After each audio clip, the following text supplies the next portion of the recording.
Hello guys, once again it's Matt, and today we have another video. Thank you all the members, all the patrons, make sure to subscribe and let's get into it guys. So today I wanted to talk about basically 3 tanks that are going to probably be added soon, I would say. Not soon, but maybe in 2024.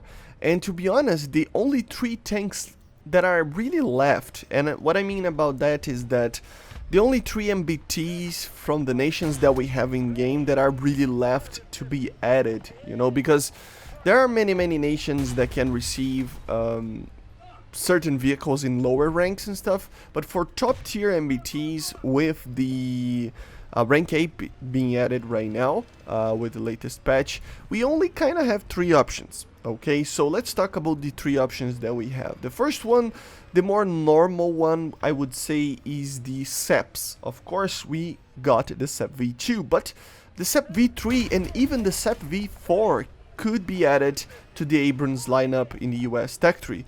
Those changes would include, of course, new ammunition that Gaijin is actually thinking about adding or something along those lines. They don't know exactly right now, but still they might add the addition of airburst rounds, improved counter IAD armor packages, new generation armor packages, a new auxiliary power unit under the armor to run electronics while stationary instead of the engine, so that would basically increase the range of the tank, so you could actually turn the main engine off, just like a real life aircraft, right?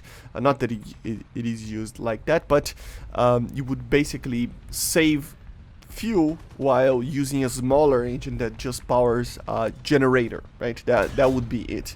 Of course, new explosive reactive armor mountings like the Arat new mountings, and even a trophy active protection system on it. So that would be the main changes. So small changes that would add up to be a big change.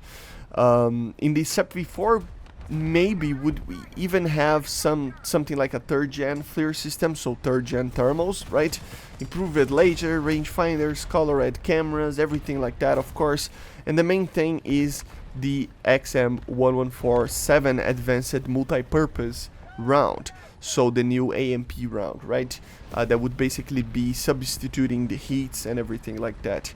Yeah, it would be very interesting to see these tanks, and I think we will see it in 2024, I must say, because they are integrally just small upgrades to the SEP V2 in the game. You know, of course in real life it's a little bit different. There are many changes that add up to be a whole new package of a tank, but in the game many of the internal kind of changes that we see wouldn't be like as prominent as in real life, right? So it would be just an improved SEP V2 in some situations, especially with the APS. I think it would be a very cool addition, right?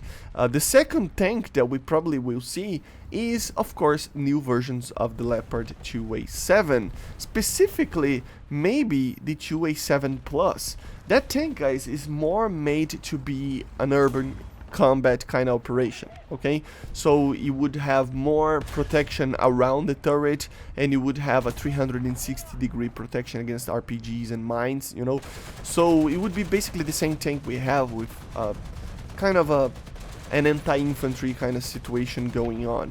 But there is even an upgrade that they are, you know, they were doing prototypes and stuff with the trophy APS as well. So it could even have an APS system, so that would be very cool, right? It wouldn't be like as different as the SEP V3 and V4 compared to the SEP V2 of the Abrams. It would be kinda the same as what we already have with the Leopard 2A7V, or very similar to that, but it would be very cool. And then the last tank that I think we would see, but this tank, I gotta be honest, I don't know exactly how they would add this tank. It is, of course, you know, I have to say it, the T14 Armata, right?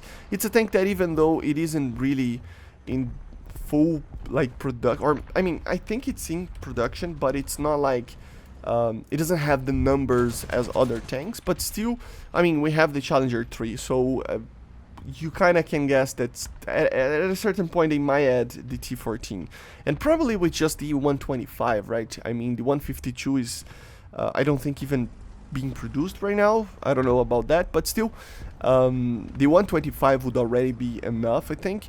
And it would be a completely different design, of course. It's a bigger tank, more on the realms of being similar to something like the Leopard. So bigger than the original tanks that we have in the Soviet Tech tree, and of course with a different type of design. So the turret is completely, remoted, controlled by three, or by the gunner and commander, right? But the three crewmen are in the hull of the tank itself. It would still have the lower glacis being kind of weak, apparently. I mean, at least with the pictures that we see and stuff. But of course, it would have a very strong upper glacis, and the turret, although it would be damaged and it would be, immobilize it wouldn't kill the tank per se, destroying the turret, unless it hits some form of ammunition if he has anything there, but I don't think he does. So it would be a very survivable tank. Even though you could damage it, it would be very survivable in game on how the game actually works right now, right? And I think the main thing about it is that it would have 1,500 horsepower, and of course a better reverse speed than the tanks that we see in the game from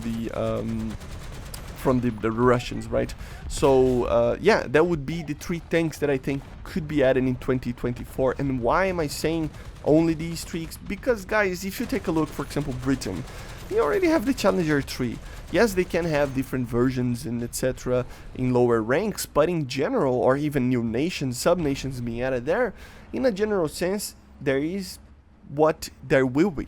There's nothing else to be added. For Japan, we already have the Type 10. Unless there is a sub-tree, a sub-tech tree, there's not much to be added there. For China, we already have the Type 99s and prototypes and everything like that there as well, and even some exported models. For Italy, we already have the Arietes. The only thing that we could see there, it's Leopards and other stuff like that from other nations, but still, it would be tanks that we already have in game. For Israel, yeah, of course, we can have other minor differences in versions of the Merkava, but it wouldn't change too much as well. It would be very similar to the 4M that we already have. So at the end of the day, it would be very, very similar, and it would be change. And if you take a look on every single nation is in the same kind of there on place, unless you are in the Soviet Union, in the US, and a little bit in Germany, because it has the other versions of the 2A7, but even then it's not like a completely new tank. There isn't much to be added, which kind of brings it up the idea of, are we in the end game of War Thunder in the sense of additions for tanks? What else is there to be added, What will they add after this? Because the way that everything is with War Thunder, and even with content and everything like that, like everything is supported by stuff being added, for now. And I wonder like how they will change the way that everything is if the grind isn't going forward in tanks because there isn't anything else to be added.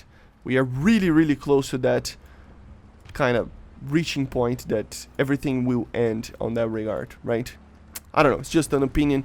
Let's see how everything will be. But anyway, I hope you enjoyed. Make sure to subscribe, and I see you guys on the next one. And let me know in the comments if I forgot any tanks to be added in the nations that we have without a new sub-tree. Bye, see ya.